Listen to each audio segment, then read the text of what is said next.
Well, hey y'all, it is Sunday again at my house, or currently, whatever you want to call it.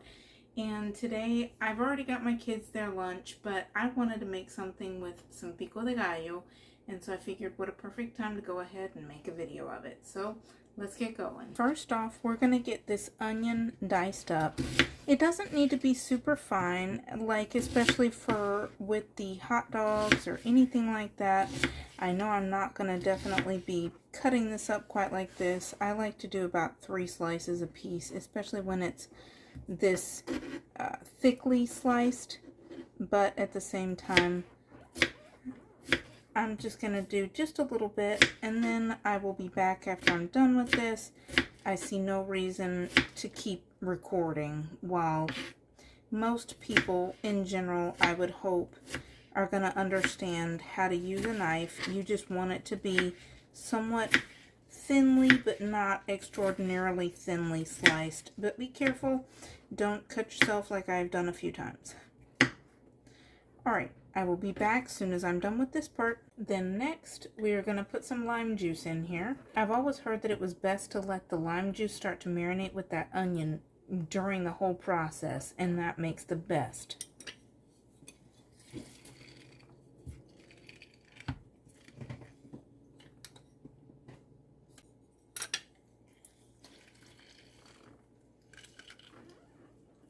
Of course, I'm going to check it real quick and just see what kind of amounts of lime juice that I've got in there. It's barely in there. I don't know if you can see. Let's see. There we go. It's in there, but I'm going to put a little bit more because I definitely am going to need more.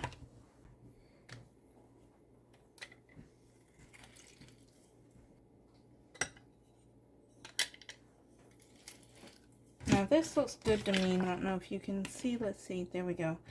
We got lots of juice, and you just want to keep it, as you add more ingredients, you'll just want to keep it mixed up so that that lime juice can cover everything in there. Then next is your tomatoes.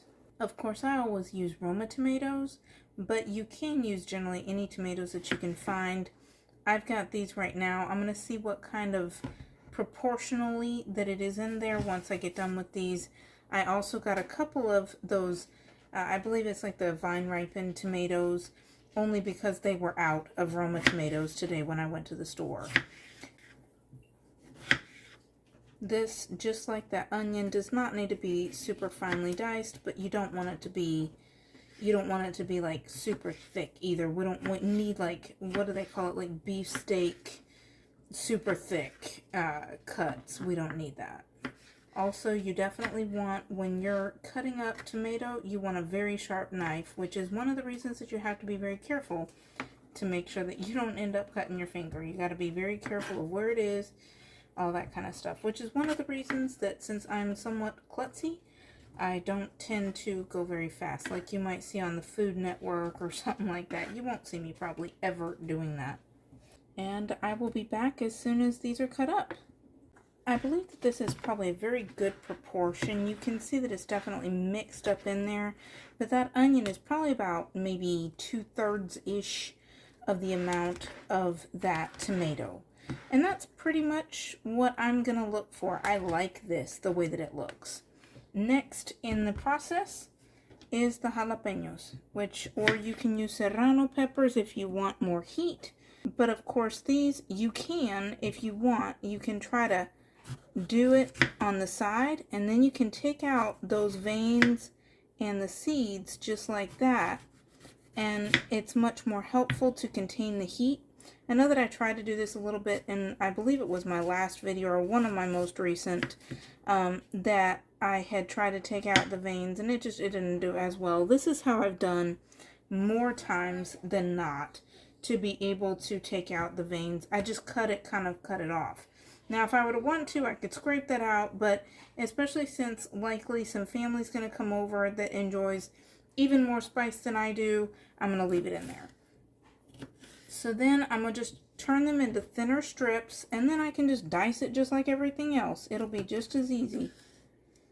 The other one, of course, I will leave in the veins and the seeds, because that way it can have some of that heat.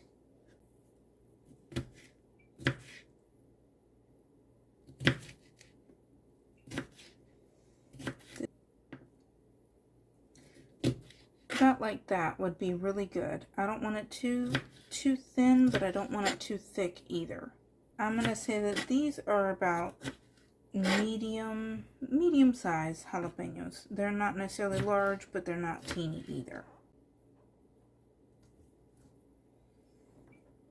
Alright, now we'll be right back as soon as this is in there and ready to roll for the next part. Almost the last step here. I've got cilantro. I'm not sure how much of this that I'm going to actually put in there. It's going to be proportional, just the same as everything else. I recently was hearing on another video, I forget exactly who the channel was, but they were saying that here in the United States, a lot of people tend to measure with measuring cups, she said, but in Mexico we measure with the heart. So, and I definitely felt that.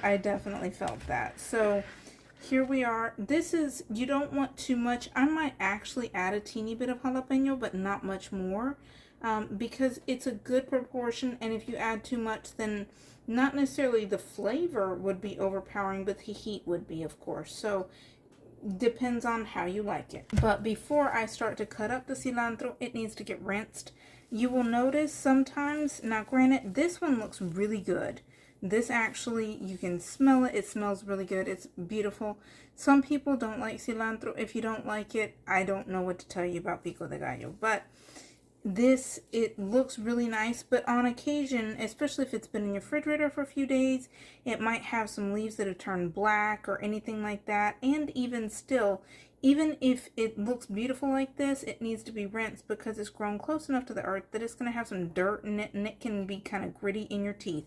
So I'm going to rinse it and I'll be right back. Here I've got this cilantro. I doubt it's going to need this much. I did already take off the majority of the stems. I don't know why, but most Hispanics will take off the stems, probably because it just isn't as pretty. But it all is cilantro. I have used it especially when I've done like salsas or things like that. I can sometimes put that in there and it can go with the stems because it has the same flavor. It's not necessarily bitter or anything like that. It's just not as pretty as the leaves. So in the meantime, I'm going to just take it and I'm going to just roughly dice it up. There's no need to go all crazy on it. And as I do that, of course, I'm not going to leave it like that. I'm actually going to do another dice, which actually, had I thought about it, I would have gotten out my bigger knife already, but I'm going to get out my bigger knife really quick because it does better when you're getting the cilantro, and especially if it's in a big bunch like this and you're needing to dice up a whole bunch of it. Absolutely, you want to have a larger knife. It does better. Here we go. I'm going to just kind of keep dicing it up again. If I had done this with this larger knife earlier, I probably wouldn't need to do this right now, but it is what it is, right? And then I like to go kind of at a 90-degree angle to what I just cut, and it just helps to dice up some more of what is there. Because you want a fine dicing. And you can see that I'm going a little bit faster than I do with everything else, but my fingers are not even possibly in the way. I'm going to take some of this and I'm going to just put it in there and see where we end up once we get some in there. Eyeballing it, I think I'm going to put just a teeny little bit more. There we go. Also, in the meantime, I'm going to go ahead and start adding some salt to this. I'm not going to do like I did with my last video and accidentally dump, Lord willing. If you've not watched any of my other videos, pink Himalayan salt, which is what I have here, is not typically as salty flavored as other regular salt, so you don't got to worry about how much that I'm adding. If you're using regular salt or iodized salt or anything like that, then you may not need this much, so I would not recommend trying it. And then, of course, just going to mix it up per typical. I'm looking at it, and it looks like it may actually need just a teeny little bit more. I don't want to overdo it, but I don't want to underdo it either. Because cilantro, if you like it, like I said in some of my other videos, I know there's a lot of people that they say that cilantro to them tastes like soap. If you do like it, absolutely, it can be crucial to having a good pico de gallo. That's pretty much it. Now, you can say that this is your basic pico de gallo.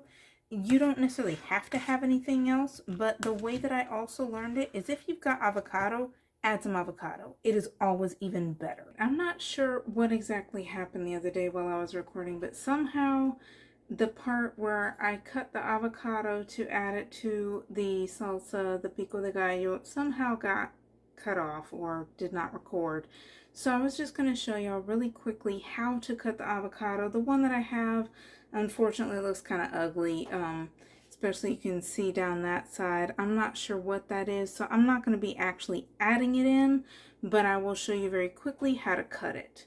You can just take it and just do however thin or thick lines that you want. Cut it out on the inside. Alright, and then since you don't want slices of avocado, you just want little cubes, you can go ahead and take it like this. I'm thinking that this avocado is less ripe than what I believed that it was, but hey, like I said, it's already kind of ugly, so I'm not going to be adding it in. I will show you the other side very quickly. Typically, you'll have that seed in there. You just want to take a sharp knife. You want it to be sharp, like I already said with that tomato. Take it and split it just like that, and then it should start to come out of there pretty easily, which if it's ripe enough it will. This one apparently is not very ripe, and then you could do the same cutting up. Once you put it into the bowl, into the pico de gallo, you're going to want to gently stir it, because if you do it too roughly, you can mash that avocado. We're not trying to have mashed avocado as if we're having avocado toast. We want whole chunks of avocado in that salsa. I say that some of it has gotten a teeny bit brown, but you know what? It is what it is. But it's still absolutely delicious, and I apologize that this doesn't look as pretty as it did the other day. But this is how you make a pico de gallo. It is so easy. I hope that this video has been educational and informational, that it can help you make some awesome pico de gallo. If you like my videos, feel free to hit the like button, subscribe to my channel, absolutely hit the bell notification so that you'll learn every time that I put a new video, and hopefully I can be of further help in the future. And otherwise, y'all just have a delicious day.